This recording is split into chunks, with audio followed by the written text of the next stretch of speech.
The air tasted of oil and sweat, a metallic tang that clung to the back of my throat.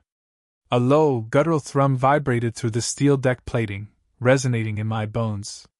It was the heartbeat of the warship, a relentless pulse that never faltered, never slept. Here, deep within the engine room, time warped and distorted. Sunlight was a forgotten memory, replaced by the harsh glare of fluorescent tubes that cast long, dancing shadows across the labyrinth of pipes and machinery. The heat pressed down, a suffocating blanket that stole your breath and turned your skin slick. It was a heat born of friction and fury, a constant reminder of the immense power contained within these metal walls. Every valve hissed, every gauge trembled, every weld seemed to groan under the strain. It was a cacophony of controlled chaos, a symphony of engineering that both terrified and enthralled. The smell was the worst, though. Not just the oil, but the faint, acrid scent of ozone, a byproduct of the electrical storms raging within the generators. It mixed with the ever-present aroma of hot metal, creating a miasma that burned your nostrils and made your eyes water. And then there was the dust, a fine, gray powder that settled on every surface, coating everything in a film of grit. It was the residue of countless hours of operation, the accumulated detritus of a machine that never rested. You could taste it on your tongue, feel it between your teeth. It was the taste of duty, the taste of sacrifice, the taste of the relentless grind. I watched him move through the engine room, a silhouette against the flickering lights. Chief Engineer Davies, a man forged in the crucible of the Royal Navy. His face, etched with the lines of countless sleepless nights and impossible deadlines, was a road map of this ship's history. He moved with a quiet confidence, his every step deliberate and purposeful. He knew this engine room better than he knew his own home, every pipe, every valve, every bolt a familiar landmark in his personal map of the world. He was the conductor of this mechanical orchestra, the master of this infernal domain. He stopped beside a massive turbine, its blades spinning with a dizzying speed. The heat radiating from it was almost unbearable, but he didn't flinch. He placed a hand on the turbine housing, his touch almost reverent. He could feel the vibrations, the subtle shifts in frequency, the barely perceptible changes in temperature. He could read the engine's vital signs like a doctor reads an EKG. He knew when it was purring contentedly, and when it was screaming in pain. He was more than just an engineer. He was a healer, a guardian, a protector of this mechanical beast. I remember the first time I saw him, a fresh-faced cadet, overwhelmed by the sheer scale of the engine room. I was assigned to his watch, eager to learn, terrified of making a mistake. He was a gruff, intimidating figure back then, a man of few words and even fewer smiles. He barked orders, demanded perfection, and tolerated no excuses. I spent the first few weeks convinced that he hated me, that I was nothing more than a burden, a clumsy apprentice destined to fail. But he never gave up on me. He pushed me, challenged me, and forced me to learn. He saw something in me, a potential that I didn't even know I possessed. He taught me everything I know about engines, about ships, about life. He taught me the importance of attention to detail, the value of hard work, and the necessity of unwavering commitment. He showed me that even the most complex machine could be understood, that even the most daunting challenge could be overcome. He instilled in me a sense of pride, a sense of belonging, a sense of purpose. He became more than just a mentor. He became a father figure, a confidant, a friend. I remember one particularly brutal storm, the ship tossed and battered by the relentless waves. The engine room was a maelstrom of noise and motion, the machinery straining under the immense pressure. A critical pipe ruptured, spewing scalding steam into the air. Panic threatened to engulf the crew, but Davies remained calm, his voice a steady anchor in the chaos. He directed the repairs with precision and authority, his movements swift and decisive. He risked his own life to shut down the damaged system, preventing a catastrophic explosion. That night, I saw the true measure of the man.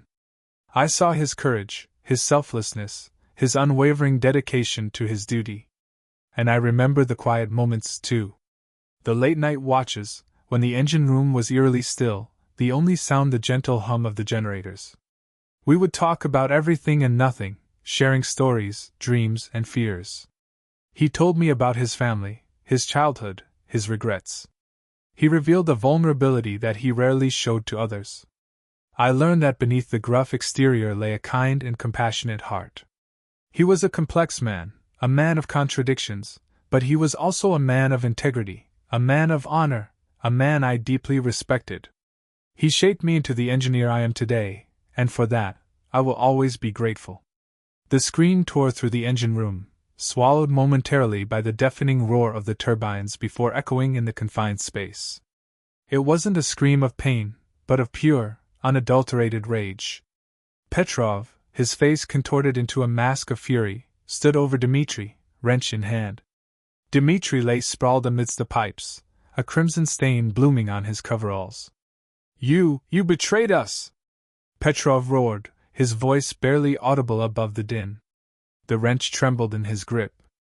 "All this time, feeding information to those dogs." Dmitri coughed, a fleck of blood spraying onto the metal grating. "Petrov, you don't understand." "Understand? I understand perfectly. You've been playing us all for fools. While we sweat and bleed for this ship, for our country, you've been selling us out." Petrov took a step closer, the wrench raised threateningly. The world seemed to slow. I saw the glint of the wrench, the blood on Dmitri's face, the raw hatred in Petrov's eyes. It was a tableau of betrayal and impending violence, frozen in the suffocating heat. I lunged forward, grabbing Petrov's arm. "Stop it, Petrov. This won't solve anything." He turned on me, his fury momentarily diverted. "Stay out of this, Alexei. This is between him and me." He tried to shake me off, but I held on tight, my own fear fueling my strength. Other crewmen, drawn by the commotion, began to gather around, their faces a mixture of shock and apprehension. The engine room, usually a place of focused activity, was now a stage for a personal tragedy. The fight was clumsy, desperate. Petrov, fueled by rage, swung wildly. I dodged, parried, trying to reason with him, to get him to see that violence was not the answer. But his ears were closed, his mind consumed by betrayal. Dmitri, weakened and bleeding, could only watch helplessly. Finally, I managed to wrestle the wrench from Petrov's grasp. It clattered to the floor, the sound echoing the shattering of our shared trust. Petrov, his anger momentarily deflated, stared at Dmitri with a mixture of disgust and despair. He spat on the deck near Dmitri's head. "Traitor." He turned and pushed his way through the gathering crewmen, disappearing into the maze of pipes and machinery. The silence that followed was heavier than the roar of the engines. Dmitri was taken to the infirmary, his injuries serious but not life-threatening. The incident, however, had ripped a hole in the fabric of our unit. Trust, the bedrock of our shared existence, had been shattered. The engine room, once a symbol of collective effort and shared purpose, now felt like a battleground, haunted by suspicion and resentment. The investigation that followed was swift and brutal. Dmitri confessed to everything. He had been passing information to foreign agents for months, motivated by money and disillusionment. He claimed he never intended to harm anyone, that he only wanted to expose the corruption he saw within the Navy. But his words rang hollow in the face of his betrayal. He was dishonorably discharged and sentenced to prison. I never saw him again. Now, decades later, the engine room is quiet. The turbines still hum, the gauges still glow, but the air is different. Thinner somehow. The heat remains, a constant, oppressive presence, but it no longer feels like the heat of shared labor, of camaraderie. It feels like the heat of a furnace, burning away the remnants of the past. The faces of the men I work with now are different, younger. They weren't there. They don't know about Dmitri, about Petrov. They don't know about the wrench, the blood, the shattered trust. Sometimes, when I catch a glimpse of myself in the reflection of a gauge, I see the ghost of that young man, the one who believed in loyalty, in duty, in the unwavering bond of shared purpose. He looks back at me with a mixture of sadness and disbelief. The nightmares are infrequent now, but they still come. I see Dmitri's face, contorted in pain, his eyes filled with regret.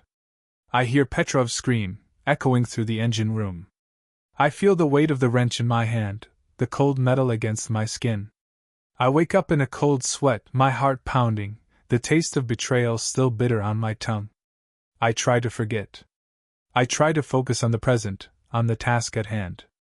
I tell myself that it was a long time ago, that things are different now.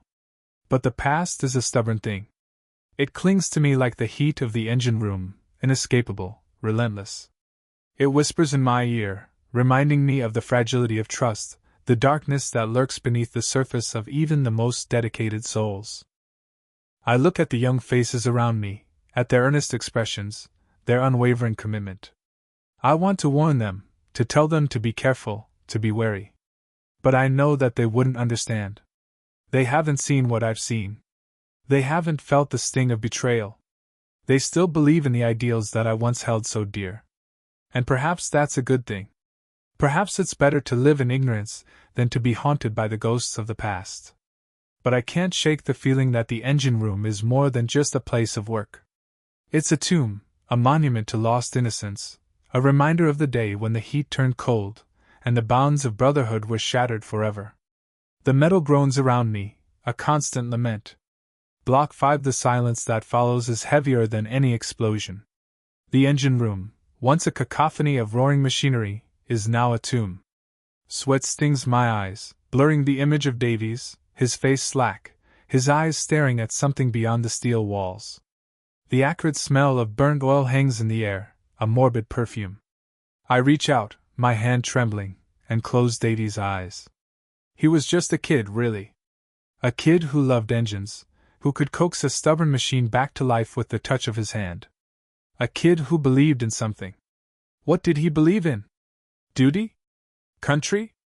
Or just the unwavering rhythm of the engines, the heartbeat of the ship? The alarm klaxons, thankfully, have stopped. A small mercy in this metal hell. Above, I can hear the muffled sounds of activity, damage control, shouts, the frantic scramble to survive. But down here, in the heart of the beast, there is only stillness and the ghost of heat. A figure stumbles into the engine room, silhouetted against the emergency lights. It's Captain Ilara, her face streaked with grime, her uniform torn. She looks older somehow, the burden of command etched deep into her features. She sees Davies, and her breath hitches. She kneels beside him, her hand hovering over his chest, a gesture of grief both intimate and formal. He kept us alive, she whispers, her voice raw. He bought us time. I nod, unable to speak. Time. What is time now? We're adrift, wounded, surrounded. The enemy will be back. Ilara rises, her gaze meeting mine. There's a flicker of something in her eyes, not hope, but resolve. We have to get the auxiliary engines online, she says, her voice regaining its steel. It's our only chance. Can you do it? The auxiliary engines. An afterthought, a backup. But now, our salvation. I look around the devastated engine room, at the twisted metal, the severed cables, the lifeless gauges. It seems impossible. But then I see it, a flicker of light on a nearby console. A single gauge still registering power. A spark of life in the ruins. I remember Davies' words. These machines, they have a spirit. You just have to listen. I take a deep breath, the taste of oil and smoke filling my lungs. This isn't about duty, or country, or even survival. This is about honoring Davies, about keeping the heart of this ship beating. I can do it, I say, my voice stronger now. But I'll need your help. And so, together we begin. We crawl through the wreckage, tracing wires, reconnecting circuits, coaxing the dormant machinery back to life. The heat is still oppressive, the air thick with fumes, but there's a new energy in the room now, the energy of purpose, of defiance. Hours blur into a single, relentless task.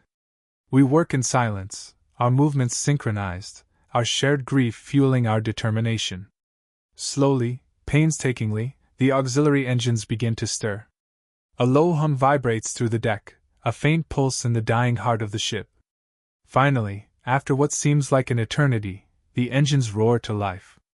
Not with the deafening power of the main engines, but with a steady, unwavering strength. Enough. Elara looks at me, her eyes filled with gratitude. You did it, she says. You saved us. I shake my head. Davy saved us, I reply. We just finished what he started. Above, the ship lurches. We feel the shudder of the engines fighting to regain control. The lights flicker, then stabilize. We are moving again. As we emerge from the engine room, blinking in the dim light of the corridor, I see the faces of the crew, weary, battered, but alive. There's a shared understanding in their eyes, a silent acknowledgement of the sacrifice made in the engine room. The war is far from over. The ship is still damaged, the enemy still out there. But we have a chance now. A chance to fight, to survive, to honor the memory of those we lost. I look back at the engine room, at the gaping hole in the hull, at the place where Davies gave his life. The heat still radiates from within, a constant reminder of the inferno we faced. But now, it's not just the heat of destruction. It's the heat of resilience, of courage, of the unwavering human spirit that refuses to be extinguished, even in the face of oblivion. The engines thrum beneath our feet, a steady, rhythmic beat. The heart of the ship is still beating. And as long as it beats, we will fight. We will remember. We will survive.